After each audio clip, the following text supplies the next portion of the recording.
activador ascendente, de ese rastreador del cerebro, la pantalla. ¿Por qué? Porque las cosas buenas de la vida suceden en la vida real. La vida virtual va a base de gratificaciones instantáneas, esos chispazos de dopamina de los que hablábamos, y son diseñadas para ser adictivas.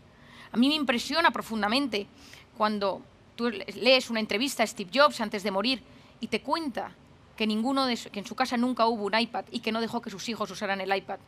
Cuando te enteras que el director de la revista Wired, que es la revista más importante a nivel tecnológico que tiene en Estados Unidos, una de las más importantes, no deja que sus hijos tengan el iPad en casa.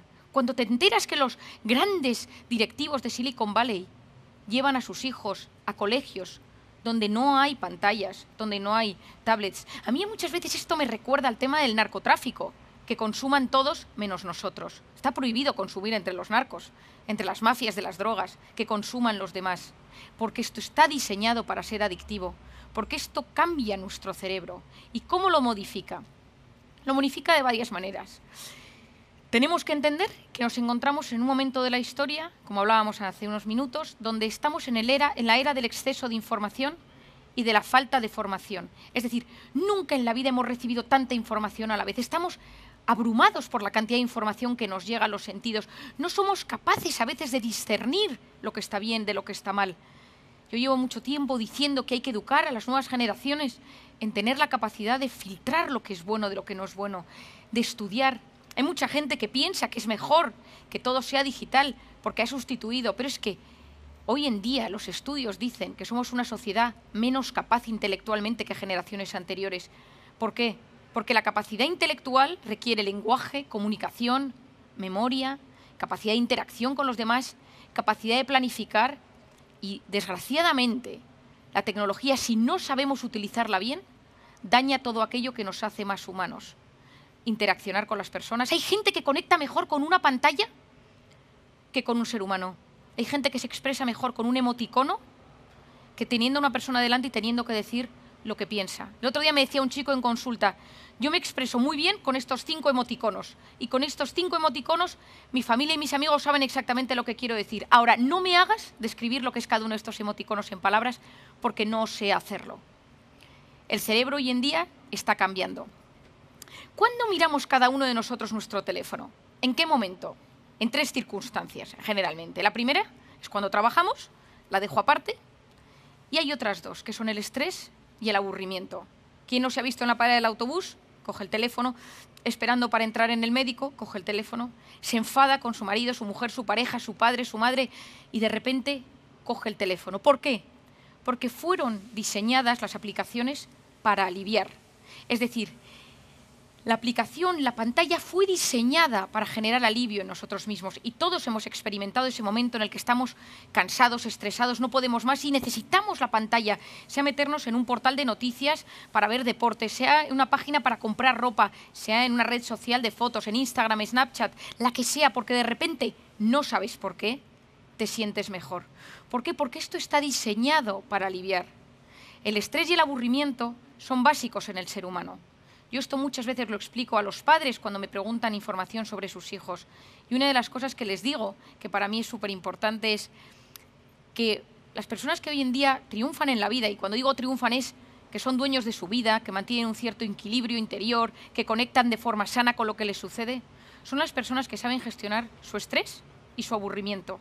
Porque si tú a tu hijo le dejas que tenga un teléfono desde muy pequeño, es como si tú le estuvieras poniendo un minibar en su cuarto y le dijeras cada vez que estés aburrido o estresado, no te preocupes que puedes tomarte una copa, una cerveza, un chupito. A que todo esto nos parece que es algo como excesivo. Bueno, pues la pantalla genera un proceso similar, pero en los adultos pasa lo mismo. Si nosotros utilizamos cada vez que estamos estresados y aburridos el teléfono, la pantalla, suceden 2 cosas. La primera es que generamos una sociedad con una nula tolerancia a la frustración, porque quiero algo y lo siento, quiero sexo y tengo Tinder, quiero pornografía y tengo cualquier aplicación de pornografía, quiero compras y tengo compra online que me llega al día siguiente, tengo Amazon Prime, quiero comer y tengo una comida que en 20 minutos me llega a mi casa. No sé esperar, no sé aburrirme, no sé posponer la recompensa. Es la era de la inmediatez.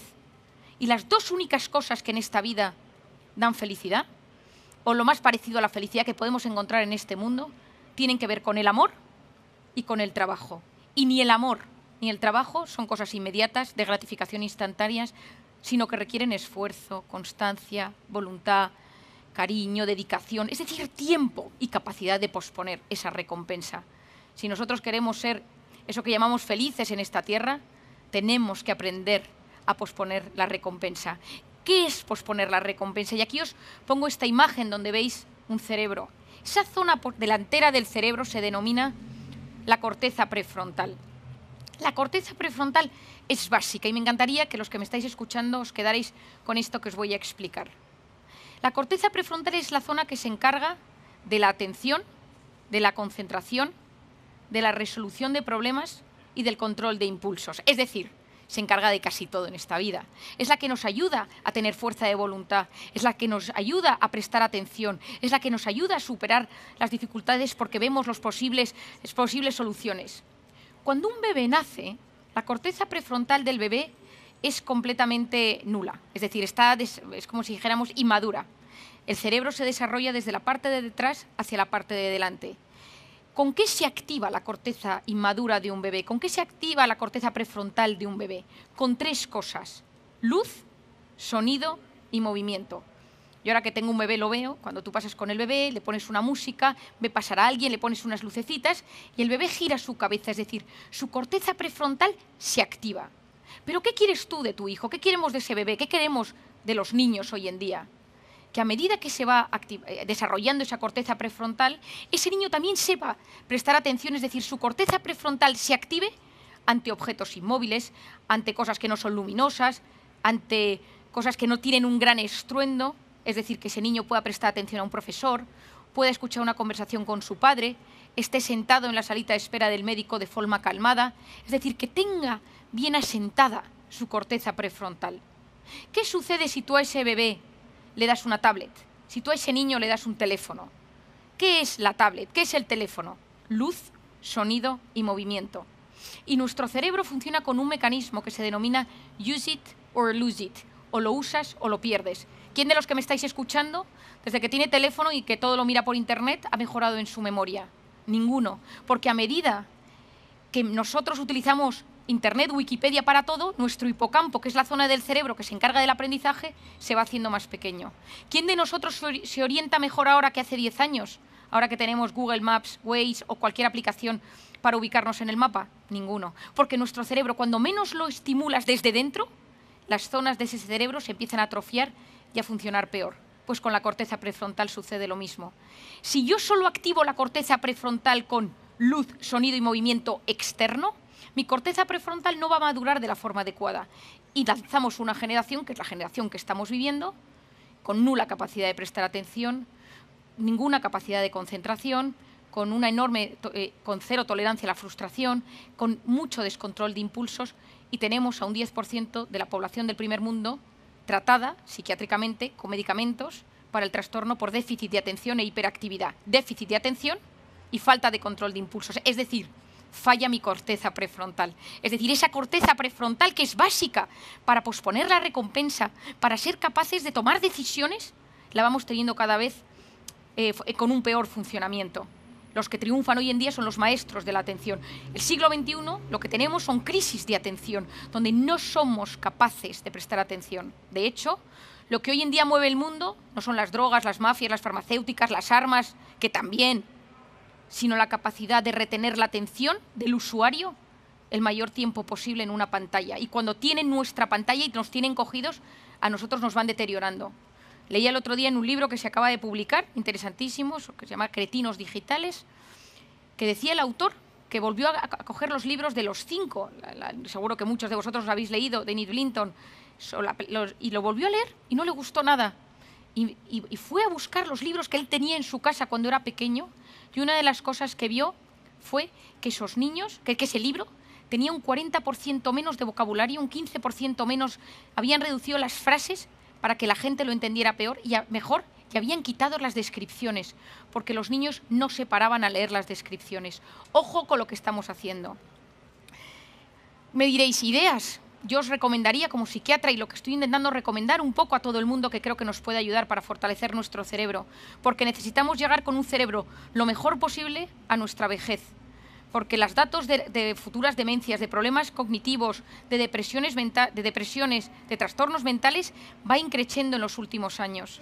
Lo primero, quitar las notificaciones, que nada se encienda en mi teléfono. Si yo quiero algo, soy yo quien me meto en el teléfono, no el teléfono quien me dice que me tengo que meter, porque si no es el teléfono quien me domina, es la pantalla. La corteza prefrontal me tiene completamente aplanado, nula creatividad, nula capacidad de responder a los estímulos. Es decir, si yo consiguiera que una décima parte de los que me escuchéis quitaras las notificaciones, los primeros días miraréis muchísimo más el teléfono y a los 4 o 5 días os daréis cuenta que vivís muchísimo más en paz. Lo segundo es disminuir el uso de la red social más activa, que suele ser Instagram. Que de repente digamos máximo 15 minutos, media hora, una hora, según cada uno al día. ¿Por qué? Porque nadie se mete en Instagram para mirar una foto en particular de una cosa, sino que está diseñada para engancharnos cada vez más. Ya sabemos que a través de la dopamina, de la gratificación instantánea, que está diseñada para ser así. La tercera es intentar poner de vez en cuando el modo avión. Yo soy de la teoría, bueno, y esto estaréis muchos de acuerdo, que nada nos gusta más que cuando estás con una persona y notas que esa persona tiene todos los sentidos puestos en ti, que esa persona te está escuchando a ti, solo a ti, y tiene toda tu atención puesta. Eso nos encanta. Hoy en día sabemos que cuando tenemos el teléfono en la mano y estamos hablando con alguien, la persona con la que estás hablando nota una sensación de ligero abandono. Esto se está viendo con los niños. Los estudios empiezan a decir que los niños sienten abandono por parte de sus padres siempre que tienen el dispositivo. Seamos capaces de soltarlo para dar buen ejemplo a nuestros hijos y que noten que estamos con ellos. Para eso, una de las frases que más repetí en el confinamiento fue: si no puedes salir fuera, métete dentro. Y analiza tu interior, conecta con tu interior, medita, reza si tienes creencias, busca lo mejor que llevas dentro. Hoy en día todo está fuera, no tenemos tiempo para frenar, para parar, para analizar nuestro interior.